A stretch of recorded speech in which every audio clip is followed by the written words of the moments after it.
That's the frustrating thing to me about our industry is we have become a manipulation-based industry. Let's manipulate them to get them in because we can make them lose 30 pounds in 30 days. Such an artificial, superficial, nonsensical way to think long-term. If we can change habits, then we can make real progress. Hey, fitness fans, welcome back to the Future of Fitness podcast and interview series. This is your host, Eric Malzone, and this is episode number 79. I talked to the man, the legend, Greg Justice. So not only has Greg been in the fitness industry for over 40 years, he has seen it all. He has accomplished quite a bit, but he's also one of the leaders in corporate wellness. And he's literally written the book on corporate wellness. He has a book on it. And I think we talked about it in here, and you can forgive me if my numbers are off, but I just researched it not too many days ago. Over $12 billion are in the corporate wellness industry, and it's growing. It's such a huge opportunity for fitness professionals to truly make a great living and help a lot of people. All the fitness professionals I talked to, over 300 of them interviewed, they all want to help people. That's it, right? We get into the industry because we really, really want to help people. And what a better way to help people than get into the areas where you don't have access normally in a gym to many of these people, but in the corporate setting, you do. And the money is there, the opportunity is there. It's just a win-win-win. And Greg gives us the how-to steps on how to get started with corporate wellness. This is an invaluable episode. So please listen to it, take it to heart, take some action today, and go after it, because this is a huge opportunity, guys. It's only going to get bigger and bigger. So yeah, number 79, this is Greg Justice. Before I get to that, the Fitness Blitz. Interested in being on a podcast? Never been on one before? Maybe you want to get to our audience. This thing is growing fast. It's crazy. Just like this podcast as well, the numbers are growing. The audience is growing, and we just want to give the fitness profession a good voice for people to talk about what they do and what they're passionate about. So hit me up if you were interested in being on that show. It's 10 to 15 minute preset questions, audio only. Anybody, whether you've been in the industry for 40 years or 4 months, this is a great opportunity. We're looking to meet you. So you can contact me at ericmalzone@fitnessprofessionalonline.com, and I'll send you the calendar and application to get it set up. So that's it. Number 79, Greg Justice on corporate wellness. Get after it. Greg Justice, welcome to the show, man. Thank you, Eric. It's a pleasure to be here talking today about corporate wellness with you. Yeah, this is a big topic. And if you can, let's start it off with a bang. You just gave me, before we started talking, you gave me some really, really amazing statistics from an Inc. Magazine, I believe, or something that you could from. Give us that insight real quick. Absolutely. In a recent Inc. magazine, corporate wellness was listed as the number-1 industry to get involved in these days. And I'm talking about industries like robotics, like cybersecurity, things like that. And corporate wellness was listed higher than those industries from the standpoint of opportunity, listed to be an estimated $10.5 billion industry over the course of the next 5 years. So if you think about a piece of pie that is $10.5 billion worth, even a real small piece of that $10.5 billion pie can be pretty substantial to a trainer. Yeah. And give you a small example is, someone I work with, Ken Andrew. He owns CrossFit Reebok Ramsey up in Calgary. And I won't go into specifics of the deal, but he's working on a corporate wellness program that the numbers baffle me. Like, absolutely. Okay, that is like breakthrough to freedom type numbers, own your own island type numbers. And, it's just really exciting that, the fitness profession now has that opportunity. Like we're uniquely qualified, right? To get in there and make some significant change and therefore get a lot of value, both, from a status and monetarily, to do this. So exactly. God, I'm so excited for this interview.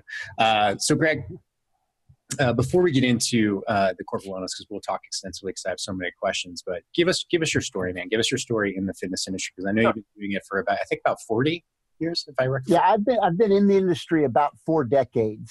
Okay. And have been a club owner. In fact, I'm still currently a club owner. I've been a corporate wellness supervisor. That was how I got accidentally involved in the corporate wellness industry. And the story behind that is when I got out of graduate school, I was opening up Kansas City's original personal fitness training center. Mm-hmm. And that goes back to the mid-1980s. So, I was not only challenged with introducing a new business to a community, but I was challenged with introducing an entirely new industry, because people didn't understand the idea of paying somebody for a personal one-on-one session. Now, obviously, these days, people kind of look around and go, well, personal training, that's everywhere. Right. Yeah, but trust me, back in the early to mid-1980s, it was not. It was not even an industry. Exercise science as a degree didn't exist at the time. Exercise physiology, all those degrees didn't exist. So basically, if you wanted to get in the exercise-related world, you had to be a PE major or a kinesiology major. And now, of course, we have all the expanded opportunities in the industry, but back then it didn't exist. So as I was navigating those early days, the waters in the early days, I had to take on a real job to pay the bills as I was starting AYC Health and Fitness, which stands for At Your Convenience. And so I found this job opportunity with our local Parks and Recreation District. And it was the title of the job was Corporate Wellness Supervisor. So I thought, well, I did some corporate wellness through graduate school. And I thought this would be a good way to pay the bills early on. And so I applied for the job, got the job. And what it consisted of was right out of the gate working with 64 area corporations that were really ahead of their time. Back in the early to mid 1980s, corporate wellness wasn't quite what it is today either. So right out of the gate, right out of graduate school, I was working with 64 area corporations on elements of their corporate wellness department. And I spent 2 full years doing that. And then over the course of those 2 years, I had built my personal training business to the point where I basically had 2 full-time jobs. Yeah. And my wife, the voice of reason, she came to me and said, if you want to be part of this family, choose one of the jobs. And she even said, I don't even care which one it is. Yeah. And of course, my entrepreneurial spirit made me, of course, take the AYC Health and Fitness, because I'd worked so hard to build it to the point where it was now a real business. So I gave my 2 weeks notice in the corporate wellness job. And actually the transition ended up being closer to 6 months to a year, because I was, I wanted to make sure it was left in good hands, that we had a smooth transition, and that it was, everything was just perfectly transitioned with the new person. And then so after I was completely away from that job, I started getting calls back from a lot of those people that I had worked with, a lot of the HR directors, a lot of the CEOs or CFOs, COOs that I had worked with. And they were wanting me to come back and do some specialty type programs. And so the light bulb went on over my head. And I thought, well, I'll just create a corporate division of my personal training business. And so there it was, accidentally got involved in corporate wellness, about 3.5 decades ago. And it has served my business so well over the course of 3.5 decades. And I've just been blessed to be able to be a part of the industry, to see it evolve and grow, and benefit from it, as each of the listeners of this podcast will certainly be able to do as well.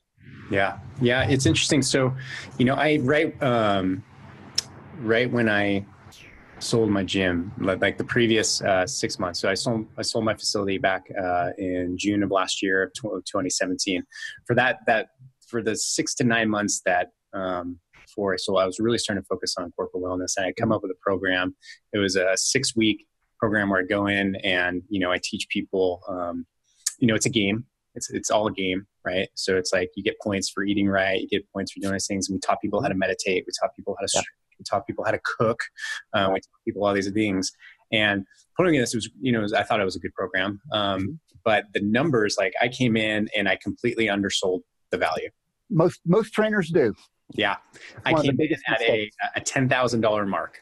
And when they said, yeah, easy, I was like, oh man, I just probably left like so much money on the table, right? But you give people an idea, like 10 grand for 6 weeks like that. I was like, oh wow.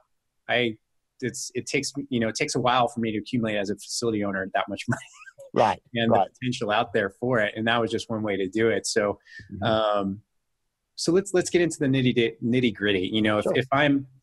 If I'm Joe Fit Pro, right? And I'm like, wow, this sounds really interesting. Hopefully they are. I can't imagine they aren't, right? What steps do I start taking? And actually we'll walk through kind of a step-by-step process. And now the key here is so many trainers get into a sector of the industry because it sounds, like it's an easy money grab, right? Right. And while there is some amazing opportunity in corporate wellness, I don't want trainers to do it unless they're committed to the process and willing to go through the necessary steps that it takes to do it right. And actually, we'll kind of cover some of the biggest mistakes that trainers make. And if you want to, we could do that first. Yeah, let's do that. That might be a better way to do it, because some of the biggest mistakes that trainers make, and I speak from experience because I've made some of these mistakes. Probably the biggest mistake that trainers make is they go in and they take their existing business model into the corporate setting. It's basically, just trying to replicate exactly what they do in their boot camp or fitness business into the corporate environment. Yeah. And what you have to understand is you have to, first and foremost, understand that the corporate environment is totally different than if you have a boot camp or a training environment, whatever it is, it's totally different.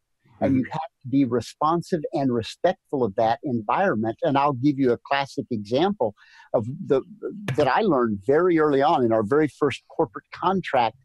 This goes back more than 2 decades ago now.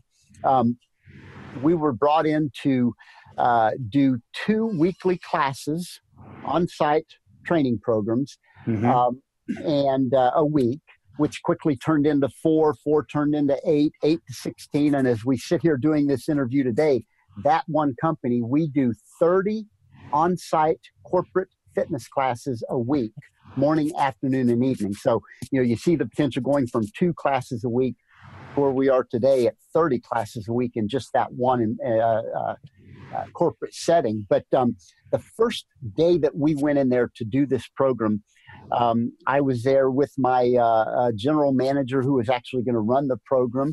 And he had the gym all set up and all the stations ready to go. And the people came in and he was, rocking and rolling and had the music cranked up and was ready to make this, the best day of their lives. Yeah. And a couple of minutes later, after the session began, a gentleman came around the corner and was looking through the glass into the gym with his eyes about that wide open and going, "What are you doing?" And we didn't realize it, but right next door to the gym was a computer programmer's office. Right. And that loud thumping bass was not conducive to him getting his job done well. And so, it was one of those light bulb moments again that made me realize, this is not our gym. This is their gym that they have invited us into, and we need to be respectful of this gym in their environment. So what we did right there, it helped us create the systems of creating the volume level at a certain, level. It could only be this loud to affect the others around the environment. So the first mistake not to make is being respectful of the environment. You need to be respectful of it. Do a site evaluation. Look at the areas around you to know how loud you can be, and what kind of if you're throwing medicine balls against the wall, it better be a wall that's not next door to a computer programmer's office. It better be a stable wall, and just understand that this isn't your gym. It's their gym that you've been invited to. So that would be the first mistake not to make. Yeah. The second mistake that a lot of trainers make is not fully understanding who their client is. Now, what I mean by that is when a company comes in and sponsors this program for their employees, it's not the individual employees that are your clients. Mm-hmm. It is the corporation that is paying the bill, right? So the motivation may be different from those individuals that come in for the workouts. If a client comes into your business and purchases your services, your boot camp program or whatever it is, mm-hmm. that is their individual decision, their motivation. It may be to lower their cholesterol, to lower, to just get in better shape for a camping tour or whatever. But in the corporate setting, it may be a little bit of pressure, a little bit of pressure from the company that they want them in there to have a healthier employer, right? And employee, I should say. So, just remember the motivation may be different, and ultimately you are accountable to the company who's paying the bill, not those individuals. Now, I'm not saying you ignore those individuals, but just understand who your customer is and what those motivations are and how they can differ from your individual gym and the corporate environment. So just, those are a couple little things just off the bat to think about and be aware of as you go into it. Yeah. And then now we'll kind of backtrack and go into those steps that we had talked about earlier. If you want to, we can kind of start that process. So yeah, it's really interesting too, Greg, if I can, just from, personal anecdotes, is that, when I did get that corporate wellness program going, number one, it wasn't just a one shot. It was a relationship that was nurtured over a year. Right? Yes. Number one. We're going to talk about that exactly. Yeah. And number two, one of the feedback I got was, because I came from the corporate world, I spent about 10 years in corporate environments, and I understood the corporate environment. And he said, what's different about you is when you came and presented, you had a nice collared shirt, you had shiny shoes, you had these things where most trainers will show up in a muscle tee, right? And that's exactly right. Yeah. So that was two realizations that I had, and it was only because of the feedback that I had gotten. And I think that's I think you're right. And it's now people are going from most coaches, trainers, facility owners are going from B to C, so business to consumer, to B to B. And it's a really different shift. So man, let's get into it. How? And you have to shift that that mindset as well, going from B to C to B to B. Yep. And actually, and we'll kind of come full circle to this, what you said about being professional, because that's one of the absolute bottom line things that you have to do. But first and foremost, before you decide to get into it, it's important to define your objectives about what you want to attain from going into the corporate world.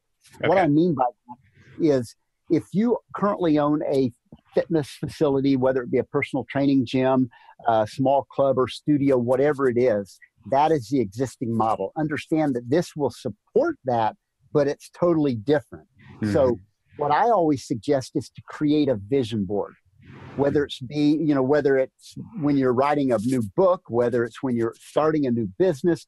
Think about this as a new business and create a vision board. So clearly define the objectives of what you want to achieve from adding this into your business. And I'm talking numbers, have visual pictures of what it looks like in your mind, have quotes, have dollar amounts, budget, everything on that vision board. And walk by it, see it, and actively participate in that vision every single day. Right. Because if you make it deliberate and if you're intentional about something, things will happen. Otherwise, they kind of get lost in the shuffle. So, that's so critical to the overall process, is to make sure that you're clear about the objectives you're trying to accomplish from doing this or adding this into your business. The second step would be the preparation step. And this is about doing, simple research about corporate wellness. Knowing some of the basic terminologies. You need to understand the difference between absenteeism and presenteeism. And you need to know what a health risk assessment is. Employee-assisted programs, things like that. Just know some of those basics, which are actually, as we had talked about a little earlier, I'm going to offer anyone listening to this the opportunity to download a corporate fitness toolkit that will have all of these basics in there for them to follow, and will give them a blueprint, walking them step by step through the process. So that will all be part of this bonus that we offered them. So the preparation stage is so critical to the big picture. And part of that is creating a sales presentation. And we'll talk about that here in just a minute. Kind of what you were talking about when you went in, you know, dressed in a collared shirt, not a tank top. And, you know, looking professional, because the corporate world is different than our gyms where we flex our biceps and scream. You know, it's just different. So the next step, and you mentioned a little bit of this when you talked about the lead generation. A lot of trainers come to me through the National Corporate Fitness Institute, and they want a magic pill to start their corporate wellness business from a lead generation standpoint. And I said, believe it or not, that magic pill is already right in front of you. And they're kind of looking at me, it's like, what do you mean? If you want a training business, if let's kind of break it down into like a personal training business, there's a lot of small personal training businesses will have anywhere between 50 and let's say 200 clients at any given time. And personal training is unique in that those are really highly qualified leads for the corporate market, because not most, but a lot of personal training clients are either decision makers in the corporate world or they're influencers of the decision makers. What I mean by that, they're wives, family members, friends of the decision makers. Right there is your magic pill of lead generation. And that's the first thing that we teach in the process through our coaching program is do a spreadsheet of decision makers, influencers, and then everyone else. We'll get to the everyone else later. We always start with those decision makers, the ones that own the businesses, because they are the ones that can look you in the eye when you ask them a question and say yes or no. It's done or it's not done. I'm going to give some specific stories about that, case studies that I experienced. The next level are what I think are equally as powerful as the decision makers, and those are the influencers. And the reason I say that is I have actually had more success from the influencers who put me in direct contact with the decision makers than I have with the decision makers. And here's the reason. The decision makers, they're the ones they own the company, they're somewhere in the C-suite, and their focus is not on corporate wellness.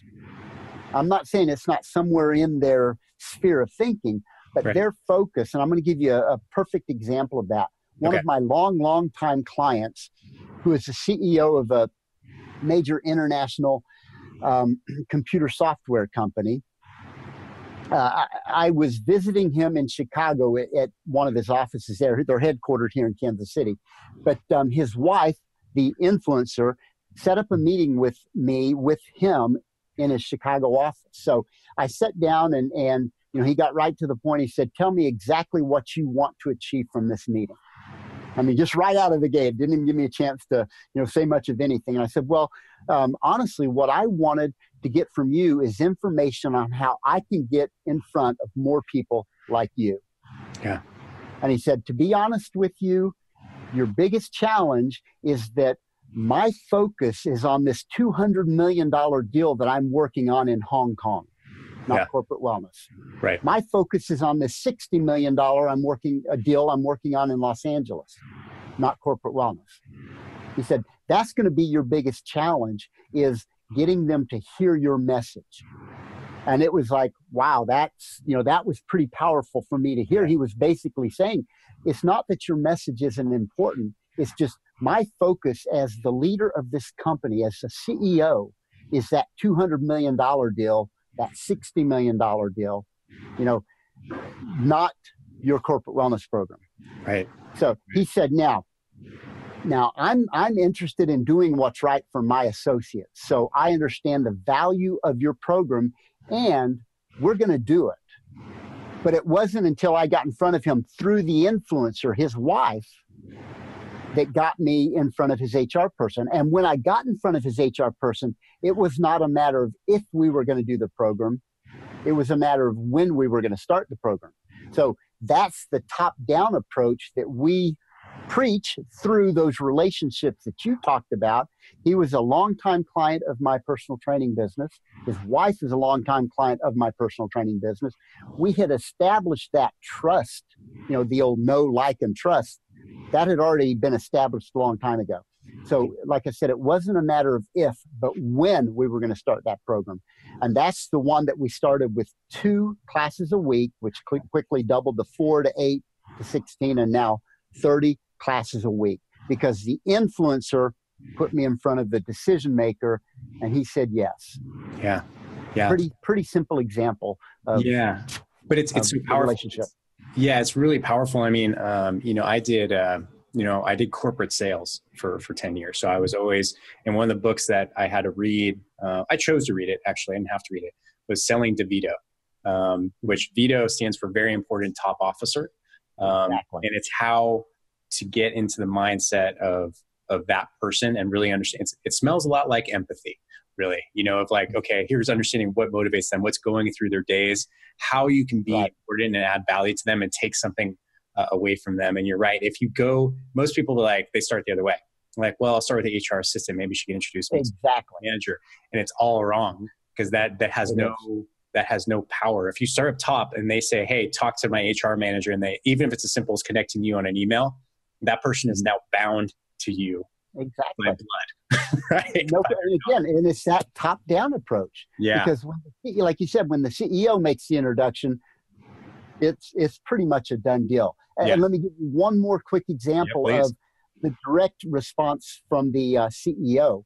He was the CEO of North America's largest pasta manufacturer. They're based here in Kansas City, and they have offices around the world. Mm-hmm.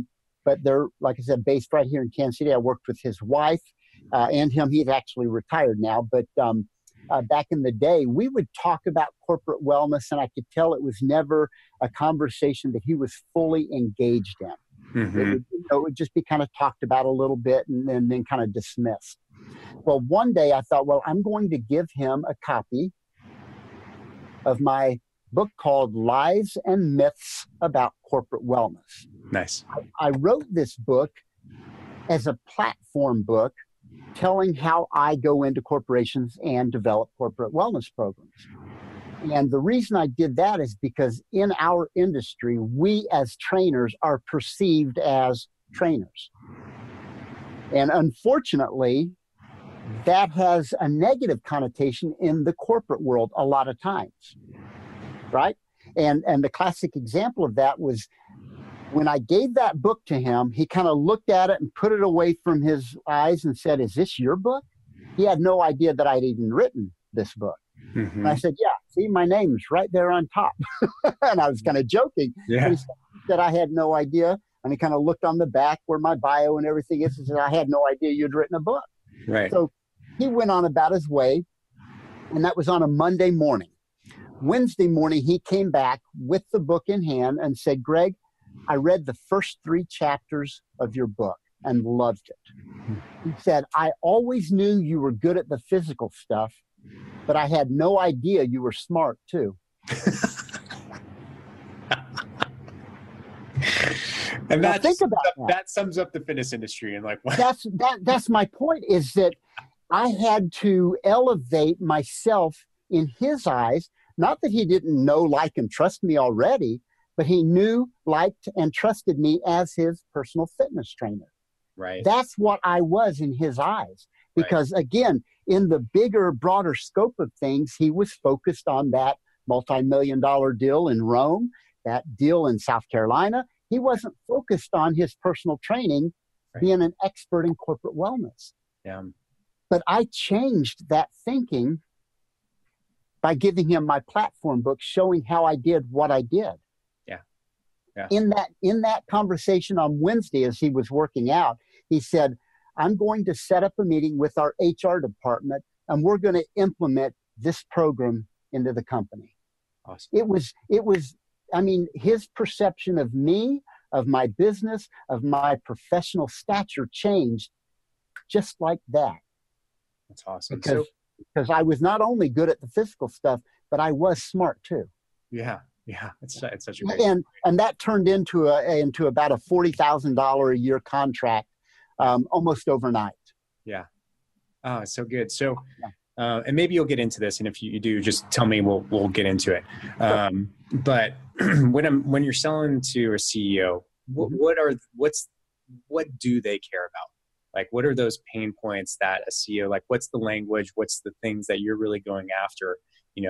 That'll be like, they actually care about that versus, because, if you come in, like I've tried, we always think that we know what everybody wants, right? Right. Like we think, oh, we're going to just decrease everyone's body fat percentage. We'll do this. But really what they're mostly worried about probably is insurance costs, loss of work time due to people being sick or ill, or just, injuries, things like that. So what are the nuggets if you're arming someone to go into a meeting? What are the things that you should be talking about? Well, what's interesting, if you're in a meeting and you have the CEO, the CFO, and the COO, you're really talking to three totally different mindsets about what's important and what they're focused on. Because I can promise you, every time I'm in front of the CFO, the Chief Financial Officer, his number one concern is bottom line. He wants me to tell him and quantify exactly how much money am I going to save by bringing your program into my business. So his focus is bottom line. So if I'm talking to him, I reframe the context of the conversation. Instead of talking about return on investment or ROI, we talk more about VOI, which is value on investment. So in other words, I can't give him an exact dollar amount. If he spends $50,000 a year on this program, I can't tell him that he's going to make $713,000.22 because he brought me in.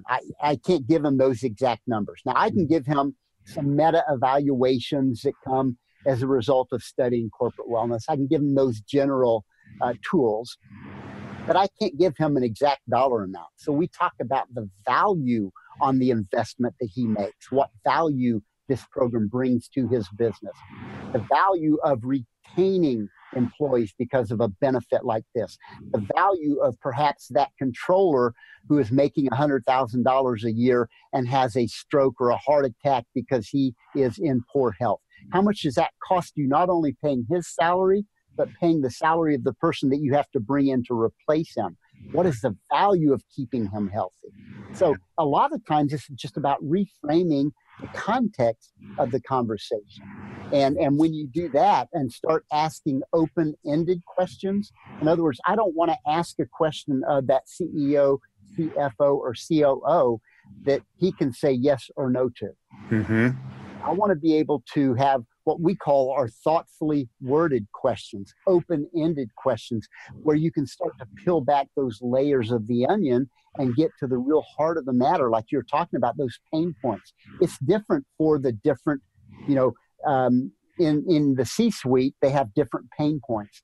So I want to hear each of those pain points, but I also want to make sure I'm talking to the right person, because I don't want to waste their time and I don't want to waste my time if it's not the right person to have this conversation with. And here's an example. If you're starting on that bottom-up approach where you get to the HR person and you explain exactly how you work through that process from A to Z, then you're relying on them to take that message to the C-suite, right? And it's like that game that we used to play in junior high school or high school called telephone, where you'd have 10 people around in a circle. Do you remember this game? Yeah. Where you would tell the story into the ear of the first person and let the story get around to the 10 people. And then by the 10th person who relays that story, it's a totally different story than what it began as. Yeah. That's the same process that occurs when you're expecting the HR team to take your message to the C-suite. Yeah. I want to take that message to the people. I don't want to rely on someone else doing it. That's why it's so important to do the top-down approach. Yeah. Yeah. Oh, that's awesome. So what's next? Is there more steps here? Because I have a million questions, but I want to... No, absolutely. Then once you get from that lead generation of knowing who to go to, which we start with the decision makers and influencers, then it's time to really think about meeting with those prospects, with those decision makers, with those influencers, right? And this is where, and you mentioned it earlier, talking about going in, looking the part, looking professional. Do not go in flip-flops, a tank top, and workout shorts. And trust me, there are so many trainers that do exactly that because they think that relationship that they have with that CEO is the same outside as it is in their gym environment. And it's not. When you are on their turf, you are now playing by their rules. Right. And that means, at the very least, wear a collared shirt like this, right? And then if you want to, wear the nice button down or a suit jacket or whatever, but look corporate, look professional, and be everything that they expect you to be, because I promise you they have expectations of you coming into that meeting and presenting to their team or to them. Yeah. And you need to do your homework in that preparation stage of that company. Know the history of that company. Know how many employees they have in that company. Know the demographics of that company. Because when I go into a company that is high tech and has a lot of 20 to 30-year-old computer gurus versus going into a legal office that has a lot of 50 to 60, maybe even 70-year-old employees, that's a totally different environment, totally different program that you're going to present to them. Yeah. So before you go into that meeting, make sure that you have done all of your homework on that particular corporation so that it's kind of like being a good attorney when you put somebody on the stand. A lot of the times you're going to know the answers before you ask the question. Right. But again, you want to ask the question in an open-ended way so that you can get as much information from them as possible. Awesome. So do your homework, make sure you have an organized sales presentation. And again, that will be one of the things that I will put in that bonus material that I'll offer is what should go in that sales presentation. And I won't read them all off here, but there's about a dozen things systematically that you want in that sales presentation. And look the part, be the part. And then this is where most trainers fail. Once you have left the meeting, it is not over. That is when the process of follow-up begins. Too many trainers, once they have had that meeting, and they may get a lukewarm reception to the process, they may get a maybe, but more than likely on that first go-round, you're not going to get the yes. I mean, I've been fortunate to get a few yeses right out of the gate, but again, it's because the relationship had been so developed over the course of years before that. This is the process of the follow-up, which too many trainers leave out. But once you do all your due diligence, you've had the meeting, follow up with them shortly thereafter with a nice, formal, handwritten note. Phone call, week or two later, email, whatever, but stay in touch with them and follow up. Yeah. And can I emphasize too, the power nowadays, especially of a nice handwritten thank you note? Like it is overwhelming. It's so rare and it's so easy, right? It is. It's a differentiator. I mean, it separates you from everyone else. So no question about it. A handwritten note is always the first thing that I recommend in that process after the fact. Yeah. Yeah. I love it. So what's next? Okay. So once the follow-up process begins, it's important also, we coach this is to have a spreadsheet of all of those decision makers and influencers and the process and the point of the process that you are with each of those individuals, because what will happen is you'll get kind of lost in the shuffle. It's like, okay, I'm working on 3 different ones now, but I'm at a different stage with each of those prospects. You need to make sure that you have a very organized system in place to know where you are, what stage you are, who you've talked to, when you've talked to them. Have you done the note, the handwritten note? So date and label everything that you've done in the process so that you'll know with each of those prospects where you are. So make sure you have an organization system set in place before you do that. And then, once you're fortunate enough to get the contract, that's when the real work begins, because you've got to, I'm telling you, these contracts on the low end, many times, like you said, that $10,000 contract, that's on the low end. Yeah. One of our coaching student clients, right out of the gate, his very first contract was $120,000 a year contract. Boom. His very first one right out of the gate. And he was like a deer in the headlights. He's like, okay, I've got this meeting. I'm terrified. I have no idea what to do. I have never been involved in corporate wellness. I don't even know what to say. Yeah. We did a little bit of an accelerated process through the coaching program, but he went into that, like he said, I went in as confident as could be and came out with $120,000 a year contract. Now, that's the exception. That's not the norm. That's not going to happen every time. Right. And again, on the low end. But Greg promised I would get $120,000. Exactly. Exactly. But again, that's not, companies have big budgets for their employee benefits, and gyms, corporate gyms. I've been hired multiple times to come in and just consult or build an on-site facility. One time, one of our corporate contracts was to come in and build a corporate gym. We did. It was a state-of-the-art Cybex equipment. I mean, laid out beautifully. It was a mecca of corporate fitness facilities. And about 3 months later, the CEO called me and said, Greg, the gym looks terrific. He said, I'm very pleased with everything you did. He said, but it is the cleanest, most spectacularly underused room in my entire corporate facility. He said, no one uses it.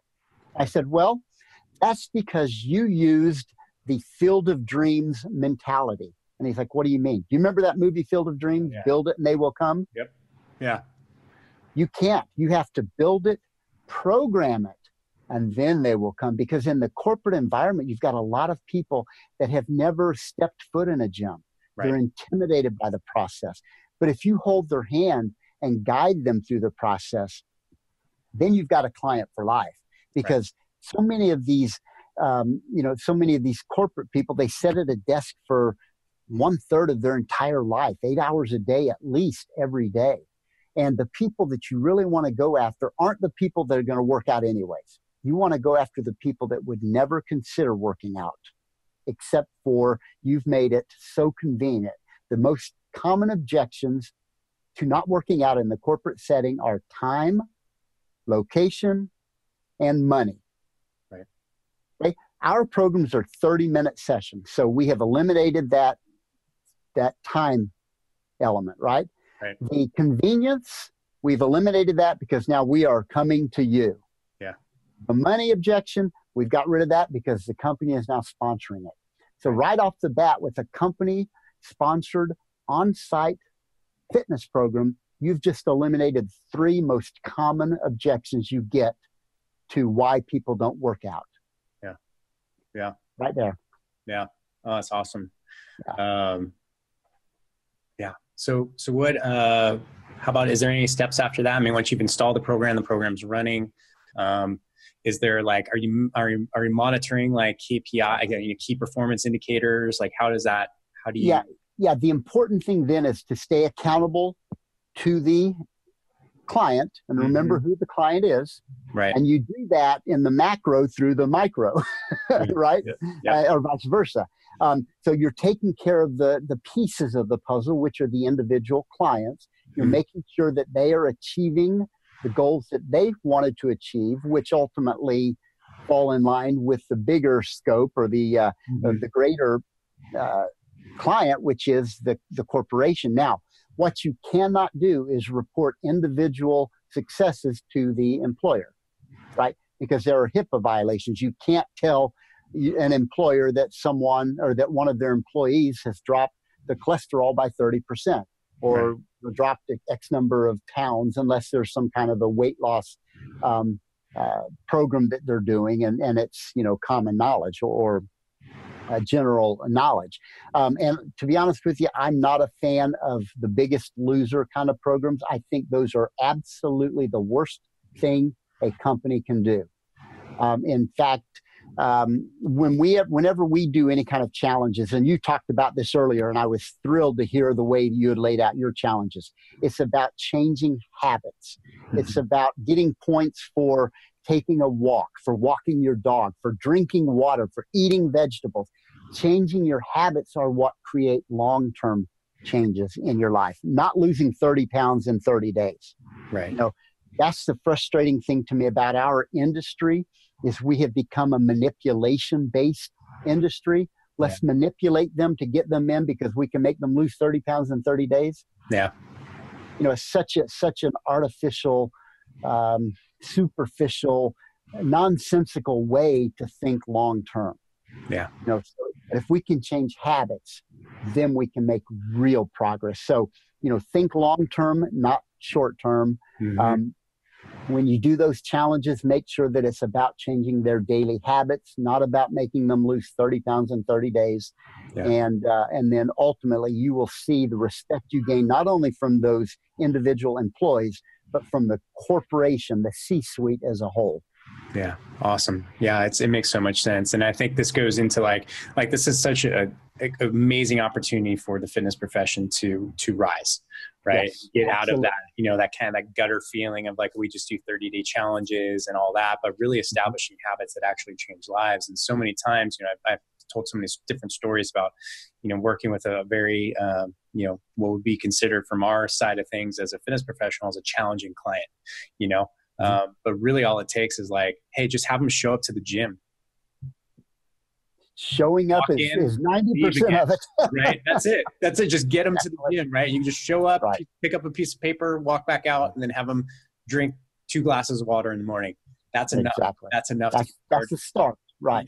Right. And and you're so right. You know, and it kind of goes back to my, and I stole this and I have to give credit where credit is due from my friend, Brian Grasso. I don't know if you know who Brian is, but Brian once said that simplicity plus consistency equals success. Yes. And I have lived that message throughout my life of almost 6 complete decades on this planet. Yeah. And if you just show up, that's so much a part of the battle. Yeah. You know, it's like you can talk a good game, but doggone it, show up, do the work, be consistent, and you'll see change. Yeah. And I can tell you from speaking as a chronic complicator, that, you know, I always recenter myself, you know, with those great words. So, Greg, you know, I think we've given people more than enough to get started. And I hope this is something that, you know, we can start creating a movement within it to really get people looking at corporate wellness, because it's also our opportunity to make the biggest impact, right? I mean, like you said, when people spend 1/3 of their life at a company, at least, is there a better place to start? I argue not, right? No. If you want to truly want to make an impact. And I think, you know, out of all the people that I've interviewed, you know, on this podcast and the Fitness Blitz is generally, you know, I tell this all the time is, you know, out of all these interviews, I've come across 220 interviews. I've come across one jerk, and that's it. And he wasn't even in the industry. I deleted his you know, his podcast, and it'll never air. But everyone else has a genuine desire to help.